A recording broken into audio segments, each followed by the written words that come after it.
आप सभी का स्वागत है आपके अपनी यूट्यूब चैनल GK GS मस्ती 2.0 के एक बेहतरीन वीडियो में।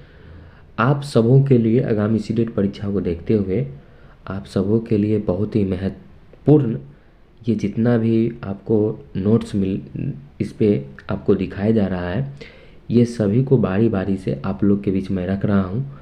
इसमें पेडागोजी संपूर्ण पेडागोजी है, जिसमें आपको अच्छी तरह से इसको समझ लेना है। पहला हमने यहाँ भाषा से शुरू किया है और सारे PDF को मैं आपको बारी बारी से बताने वाला हूँ, ठीक है। तो चलिए स्टार्ट करते हैं भाषा से। भाषा कहते किसको हैं? तो अपने विचारों को दूसरे तक पहुँचाना ही क्या कहलाता है? भाषा कहलाता है। भाषा और विचार में गहरा संबंध होता है। भाषा संप्रेषण विचारों को एक दूसरे तक पहुँचाने का क्या है? एक अच्छा साधन है। भाषा के प्रकार, भाषा के 3 प्रकार होते हैं। भाषा के कितने प्रकार होते हैं? 3 प्रकार, मौखिक, लिखित और सांकेतिक, जो आपके सामने दिखाई दे रहा होगा। बोलने अपने विचारों का आदान प्रदान करना ही मौखिक होता है। अपने विचारों को लिखकर दूसरे तक पहुंचाना रिटर्न होता है, लिखित होता है। और यहाँ पे आपको पता होगा कि संकेत, प्रतीक, चिन्ह जितना भी है, चिन्हों के माध्यम से विचार क्या होता है? सांकेतिक होता है, ठीक है। चलिए, अब है भाषा का स्वभाव एवं क्रम। मनोवैज्ञानिक क्रम में भाषा जो है किस प्रकार, ये आपको बताना है। भाषा को किस प्रकार बोला जाता है? देखिए, मनोवैज्ञानिक क्रम में आपको याद रखना है सुबोपली। क्या आपको याद रखना है? सुबोपली, सुबोपली, ठीक है। क्या याद रखना है? सुबोपली। यहाँ पे अच्छा से नहीं लिखाया गया है, लेकिन आपको मैं फिर से इसको बता रहा हूँ। सुबोपली, सुबोपली, ठीक है। सुबोपली आपको याद रखना है। सु से सुनना होता है, सु से क्या होता है? सुनना। बोस क्या होता है? बोलना। पॉज क्या होता है? पढ़ना। लॉज क्या होता है? लिखना। ये मनोवैज्ञानिक क्रम के द्वारा बताया गया कि पहले सुनना, उसके बाद बोलना, उसके बाद पढ़ना, उसके बाद लिखना। इंग्लिश में LSRW, ठीक है। चलिए आगे बढ़ते हैं। मोंटेसरी के अनुसार, मनोवैज्ञानिक मोंटेसरी के अनुसार बताया गया कि सबसे पहले सुनना आता है, उसके बाद बोलना आता है, उसके बाद लिखना, उसके बाद लास्ट में पढ़ना, ठीक है। तो ये आपको याद रखना है। लिसनिंग, स्पीकिंग, राइटिंग और रीडिंग, ये हुआ मनोवैज्ञानिक मोंटेसरी के अनुसार। तो चलिए आगे बढ़ते हैं और आगे जानते हैं इसको बेहतरीन तरीके से हम लोग। ये आपका हो गया। अब देखिए यहाँ पे है परिपक्वता, ठीक है। क्या है? परिपक्वता। अब परिपक्वता के बारे में आपको हम बताने वाले हैं। परिपक्वता क्या होता है? ठीक है, जिसको मैच्योरिटी बोला जाता है। किसी भी चीज़ का पूर्ण रूप से विकसित हो जाना। क्या हो जाना? किसी भी चीज़ का विकसित हो जाना क्या कहलाता है? परिपक्वता कहलाता है, ठीक है। चलिए, अब है भाषा विकास के सिद्धांत। भाषा विकास के सिद्धांत। भाषा विकास में पहला सिद्धांत है परिपक्वता का सिद्धांत। क्या है? परिपक्वता का सिद्धांत। तो बारी बारी से इसको हम लोग समझने का प्रयास करेंगे। परिपक्वता से अभिप्राय है कि भाषा अवयवों एवं स्वरों का नियंत्रण होना, जैसे बोलने में जीभ, गला, तालु, होठ, दांत, स्वर यंत्र आदि परिपक्व होते हैं तो भाषा पर अच्छा नियंत्रण होता है और अभिव्यक्ति यानी विचारों का आदान प्रदान भी अच्छा होता है। जो परिपक्व होते हैं, जो जिनमें मैच्योरिटी आ जाती है, उनमें क्या होता है? बोलने में क्या होता है कि वो सेंसिटिव रहते हैं, यानी क्या बोलना है उन अपने गला पे, तालू पे, होठ पे, दांत पे जो है वो क्या करते हैं? स्वर नियंत्रण रखते हैं, ठीक है। यत्र तत्र नहीं बोलते हैं, ठीक है। तो वो भाषा पे अच्छी पकड़ बना लेते हैं। इसी को परिपक्वता का सिद्धांत कहा जाता है। चलिए, अब उसके बाद आगे आपको अनुबंधन, किसी वस्तु से जोड़कर बताना या सिद्धांत, ये कहलाता है अनुबंधन।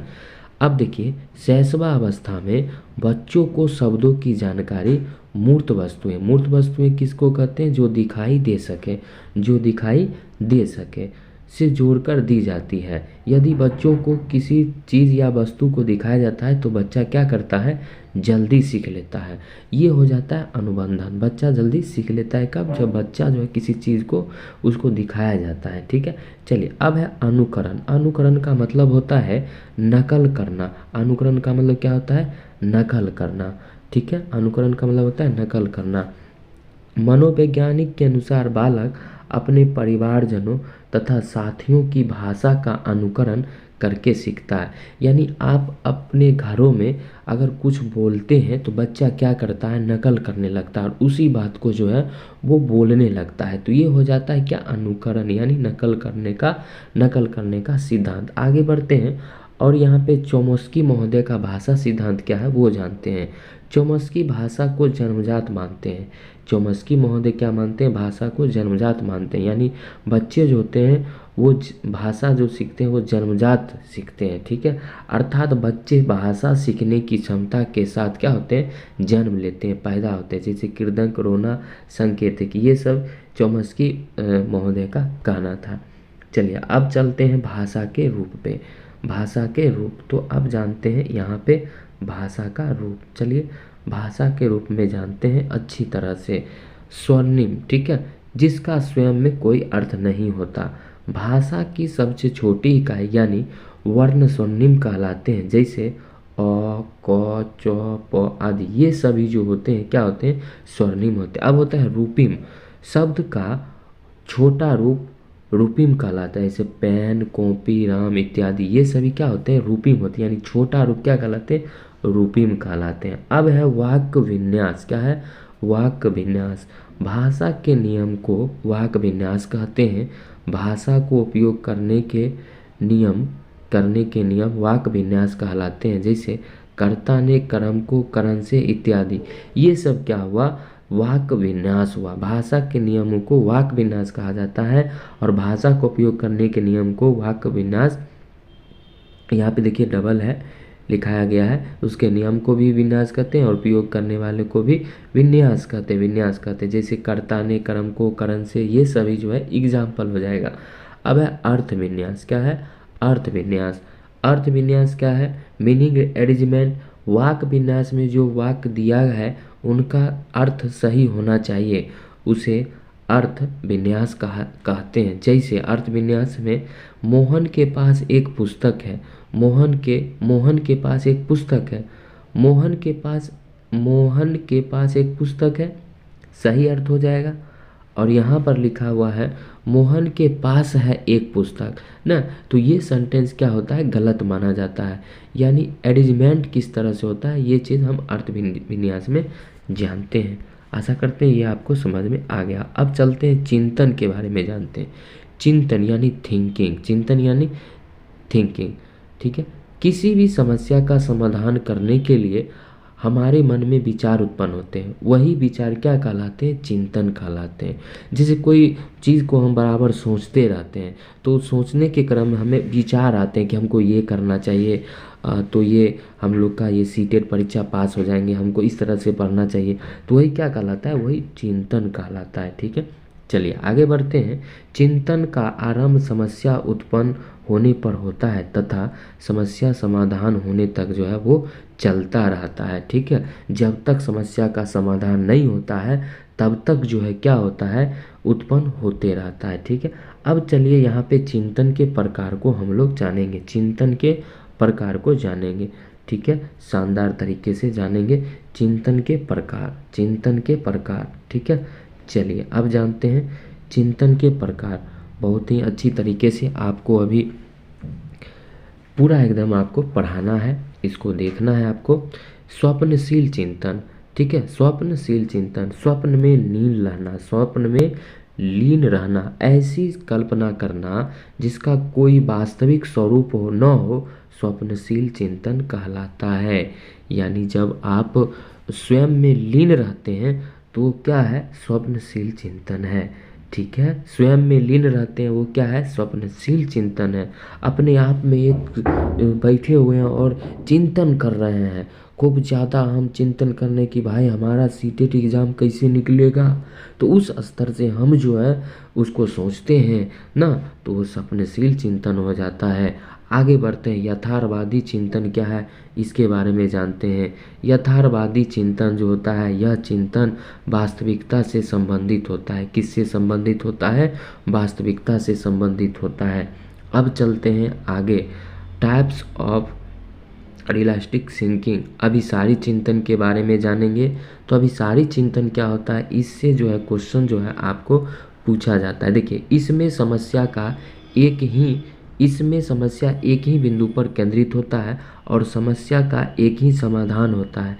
ठीक है, इसमें ना अभिसारी चिंतन में क्या होता है, इसमें समस्याएं एक बिंदु पर ही केंद्रित होते हैं और इसका समस्या समाधान मात्र एक होता है। जैसे हम एग्जाम्पल में बोलते हैं इसका आंसर एक हो, जैसे भारत की राजधानी दो नहीं हो सकती है। समझ में आ रहा होगा आप लोगों को, भारत की राजधानी दो नहीं हो सकती है, भारत की राजधानी सिर्फ दिल्ली ही हो सकती है ना। तो इसका तो आंसर निकल गया, एक ही समाधान निकला इसका ना। तो ये हो जाएगा अभिसारी चिंतन। ठीक है, जिसका आंसर एक हो और एक ही बिंदु पर क्या हो, केंद्रित हो, उसको क्या कहेंगे, अभिसारी चिंतन कहेंगे। इसको याद रखना है आपको। आगे देखिए यहाँ पे क्या लिखा हुआ है, इसके द्वारा खोजा हुआ समाधान बंद अंत वाला होता है। किससे कैसा होता है, तो बंद अंत वाला होता है। इसको आपको याद रखना है। अब हम लोग जानेंगे अपसारी चिंतन। अपसारी चिंतन, इसमें समस्या जो होता है, इसमें समस्याएं एक ही बिंदु पर केंद्रित नहीं रहती है। एक ही बिंदु पर केंद्रित नहीं रहती है, एक ही बिंदु पर केंद्रित नहीं रहती है। इसमें समस्या को इमेजिनेशन, कल्पना शक्ति एवं सृजनात्मक क्रिएटिविटी का प्रयोग करके कई प्रकार से हल किया जा सकता है। ठीक है, मतलब कई तरह से हम इसका इमेजिनेशन कर सकते हैं, इसका सृजनात्मक प्रयोग कर सकते हैं। तो ऐसी चिंतन क्या कहलाती है, अपसारी चिंतन कहलाती है। जैसे दिल्ली की विशेषताओं का हम वर्णन कर सकते हैं, उनके बारे में जान सकते हैं कि भाई दिल्ली में कौन कौन चीज़ है, इसका निर्माण कैसे हुआ था, ये कैसे बना, राजधानी कब बना, इसका विस्तृत जानकारी हम लोग करते हैं, अपसारी चिंतन में करते हैं। ये आपको याद रखना है। चलिए आगे बढ़ते हैं। और इसके द्वारा खोजा हुआ समाधान मुक्त अंत वाला होता है, यानी बंद अंत वाला नहीं होता है। बंद अंत वाला क्या होता है, जिसका एक ही आंसर होता है और इसका जो होता है वर्णन हम कर सकते हैं, तो ये मुक्त अंत वाला हो जाता है। इसको क्या कहा जाता है, तो इसको कहा जाता है अपसारी चिंतन। ठीक है, चलिए आगे बढ़ते हैं। आलोचनात्मक चिंतन के बारे में जानते हैं। गुण और दोषों को देखते हुए किसी बात को स्वीकार करना आलोचनात्मक चिंतन कहलाता है। क्या कहलाता है, आलोचनात्मक चिंतन कहलाता है। ठीक है, गुण और दोष को देखते हुए किसी बात को स्वीकार करना ही आलोचनात्मक चिंतन कहलाता है। इसको याद रखना है। चलिए आगे बढ़ते हैं। चिंतन के प्रकार, चिंतन के सामान्य प्रकार, प्रत्यात्मक चिंतन, जो चीज़ें क्या है, जो चीज़ें दिखाई देती हैं उनके बारे में चिंतन करना प्रत्यक्षात्मक चिंतन कहलाता है। यह चिंतन निम्न स्तर का होता है। ध्यान से समझिए यहाँ पे, प्रत्याशात्मक चिंतन, जो चीज़ें दिखाई देता है, जो हमारे सामने दिखाई देता है। जैसे हमारा सीटेट परीक्षा नज़दीक है, तो उसके बारे में हम क्या करेंगे, चिंतन करेंगे, तो प्रत्यक्षात्मक चिंतन कहलाएगा। यह जो चिंतन होता है, यह निम्न स्तर का चिंतन होता है। यह जो होता है वो निम्न स्तर का चिंतन होता है। अब आगे बढ़ते हैं और अगले क्वेश्चन की ओर बढ़ते हैं। अगला है देखिएगा, अगला जो होगा वो प्रतीकात्मक चिंतन होगा। अब क्या होगा, प्रतीकात्मक चिंतन होगा। ठीक है, चलिए जो चीज़ें दिखाई नहीं देता है उनके बारे में विचार करना प्रतीकात्मक चिंतन कहलाता है, यानी अमूर्त होता है। जो चीज़ें हमें दिखाई नहीं देता है उनके बारे में विचार करना प्रतीकात्मक चिंतन कहलाता है। अब आता है काल्पनिक चिंतन। पूर्व अनुभवों के आधार पर जो कल्पना करते हैं वो काल्पनिक चिंतन कहलाते हैं। यानी पूर्व में कुछ हमारे पास अनुभव है और उसको हम कल्पना करते हैं तो क्या कहलाता है, काल्पनिक चिंतन कहलाता है। अब है तार्किक चिंतन। तो तार्किक चिंतन के बारे में जानते हैं, किसी चीज़ या वस्तु के बारे में तर्क करना, किसी चीज़ या वस्तु के बारे में तर्क करना, विचार करना तार्किक चिंतन के अंतर्गत आता है। यह चिंतन जो होता है वो क्या होता है, सर्वोत्तम होता है। क्या होता है, यह चिंतन सर्वोत्तम होता है, ये आपको याद रखना है। अब चलते हैं सामाजिकरण पे, सोशलाइजेशन।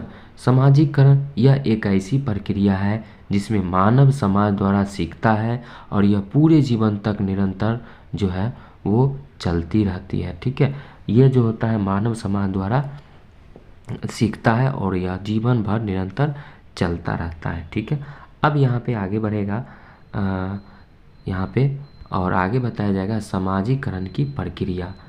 पालन पोषण,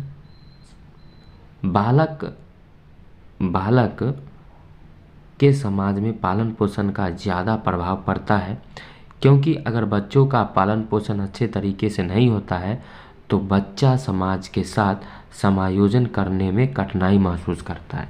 क्या करता है, कठिनाई महसूस करता है। ठीक है, चलिए आगे बढ़ते हैं। अब है सहयोग। ठीक है, चलिए, बच्चा समाज के सहयोग से ही समाज का हिस्सा बनता है। जैसे जैसे बालक अपने साथ अन्य व्यक्तियों का सहयोग पाता है वैसे वैसे वह दूसरे लोगों के साथ अपना सहयोग भी प्रदान करना आरंभ कर देता है। ये क्या कहलाता है, ये सामाजिकरण की प्रक्रिया के अंतर्गत सहयोग होता है। बच्चा को देखिएगा समाज के सहयोग से ही समाज का एक हिस्सा बनता है और बालक अपने साथ अन्य व्यक्तियों का क्या पाता है, वो सहयोग पाता है और जैसे जैसे वो दूसरे लोगों के साथ अपना सहयोग प्रदान करना क्या करता है वैसे वैसे वो आरंभ कर देता है। ठीक है, चलिए।